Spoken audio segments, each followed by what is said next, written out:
গারে হেরাতে নাযিল হয় ইকরা বিসমি রাব্বিকাল্লাযী খলাক খলাকাল ইনসানা মিন আলাক ইকরা ওয়া রাব্বুকাল আকরাম আল্লাযী আল্লামা বিল কলম আল্লামাল ইনসানা মা লাম ইয়ালাম।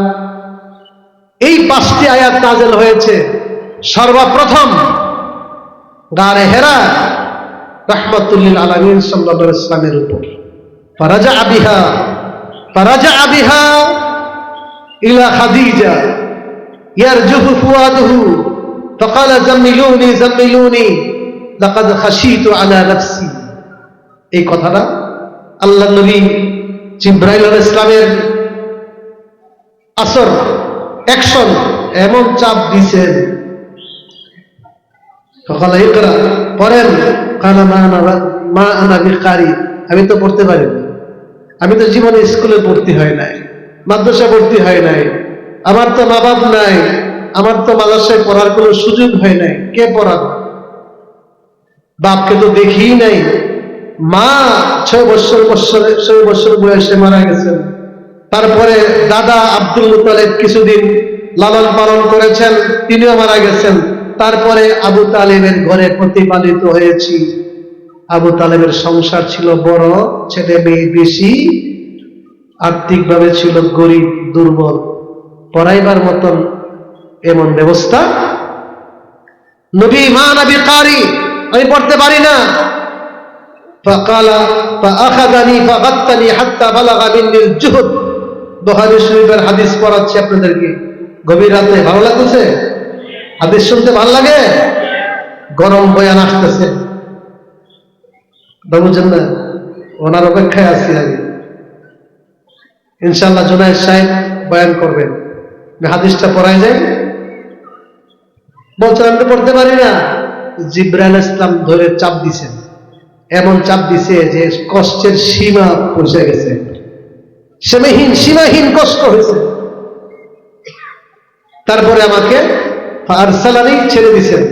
এবার পড়েন, ফাকালা ইকরা, এবার পড়েন, ক্বালা মা আনা বিকারি, আমি পড়া জানি না। আবার ধরছেন, ক্বালা ফাআখাযানি ফাগাত্তানি হাত্তা বালাগা মিন্নিল জুহদ, আমাকে ধরে আবার চাপ দিছেন, এমন চাপ দিছে যে আমার সীমাহীন কষ্ট হয়ে গেছে। আরসালানি ছেড়ে দিছেন। পড়েন, না জানি না। ফাআখাযানি ফাগাত্তানি হাত্তা বালাগা মিন্নিল জুহদ, 3 নম্বর, 3 বার ধরেছেন, চাপ দিছেন। কয়বার? এর থেকে শিক্ষা হলো তালিমুস সালাস, শিক্ষা ছাত্রদেরকে দিব, 3 বার বলবো। কয়বার বলবো? বুখারী হাদিস, কানা নবী সাল্লাল্লাহু আলাইহি ওয়াসাল্লাম ইউঈদুল কালিমাতা সালাসান লিতুকাল আনহু। আল্লাহ নবী একটা কথা 3 বার বলতেন, কেন? সব মানুষ যেন সহজে বুঝতে পারে। কথা বুঝেন নাই? বুঝার জন্য একটা কথা কবার বলা সুন্নাত। 3 বার। কয়বার? 3 বার। যখন চাপ দিছেন এরপরে বলেন ইকরা, এখন পড়েন ইকরা বিসমি রাব্বিকাল্লাযী খালাক। আপনি তো নিজের শক্তি দিয়ে পড়বেন না, আপনি পড়বেন সৃষ্টিকর্তার শক্তির মাধ্যমে। সুবহানাল্লাহ। এরপরে পড়া শুরু করছেন ইকরা বিসমি রাব্বিকাল্লাযী খালাক খালাকাল ইনসানা মিন আলাক ইকরা ওয়া রাব্বুকাল আকরাম আল্লাযী আল্লামা বিল কলম আল্লামাল ইনসানা মা লাম ইয়ালাম। এই 5টি আয়াত নিয়ে জিবরাইলের চাপ খাইয়া কার কাছে গেছেন? বলেন না, কার কাছে গেছেন?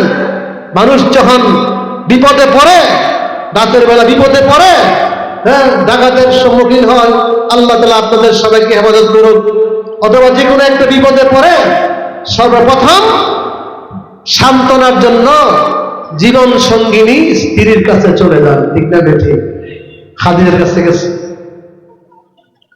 কজাম্মুলুনি, আমাকে কম্বল বেচাও, আমাকে কম্বল বেচাও, গায়ে জ্বর আসছে, লাকাদ খাশিতু আলা নাফসি, আমার তো জানের ভয় হচ্ছে, আমি তো আর বাঁচব না। কে বলছেন?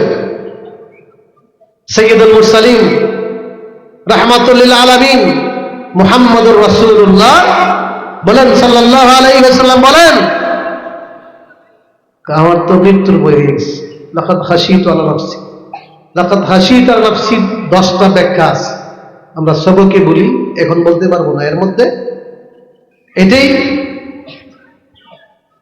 একটা গুরুত্বপূর্ণ ব্যাখ্যা যে আমি তো যেই জিনিস দেখছি, কারণ জিব্রাইলকে তো জীবনে দেখে নাই, জিব্রাইলকে তো জীবনে দেখেন নাই।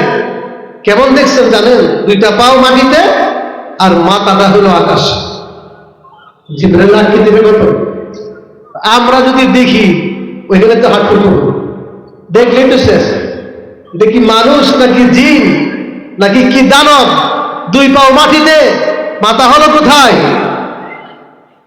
এক তো দৃশ্য দেখছেন, এরপরে এত বড় প্রাণীটা ধরে চাপ দিচ্ছেন খন্ডদিহি কারবারটা।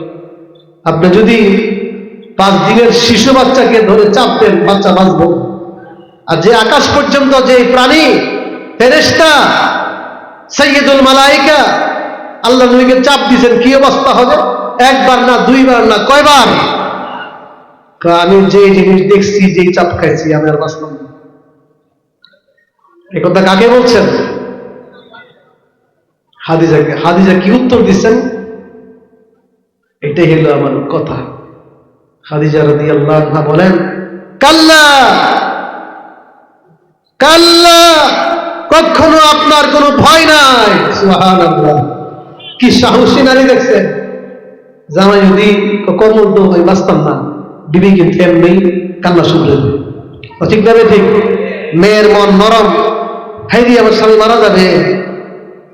তিনি কত সাহসী, কত বুদ্ধিমতী। হাযাল কালাম মিন খাদিজা ইয়াদুল্লু আলা জাযালাতি আকলিহা কুওয়াতি নাফসিহা। কত সাহসী বুদ্ধিমতী নারী, বলছেন কখনো আপনি ভয় পাবেন না। সুবহানাল্লাহ, তিনি হন খাদিজা।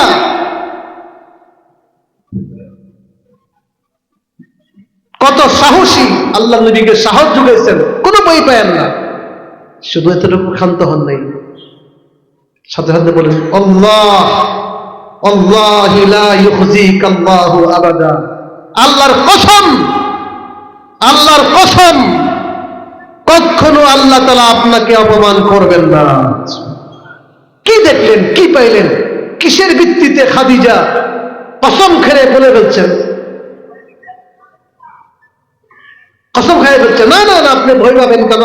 আমি আল্লাহর নামে শপথ করে বলছি, আপনাকে 15 বছর দাম্পত্য জীবনে আমি পেয়েছি, দেখেছি আপনার আখলাক, আপনার স্বভাব, আপনার চরিত্র, আপনার নম্রতা, আপনার দানশীলতা, যা দেখেছি, আপনার মতো মানুষকে আল্লাহ কখনো অপমান করবেন না। কসম খাইয়া বলছে।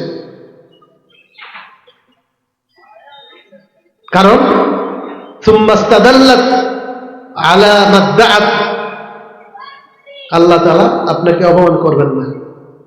সাথে করে কেন কসম খেলেন? এই কসমের দলিল হিসেবে পেশ করতেছেন আপনার মধ্যে যে গুণাবলী আছে আমি দেখেছি। ইন্নাকা লাতাসিলুর রাহিম ওয়া তাহমিলুল কাল ওয়া তাকরিদ দাইফ ওয়া তুঈনু আলা নওয়াইবিল হক। আপনার মধ্যে এমন আখলাকে হাসানা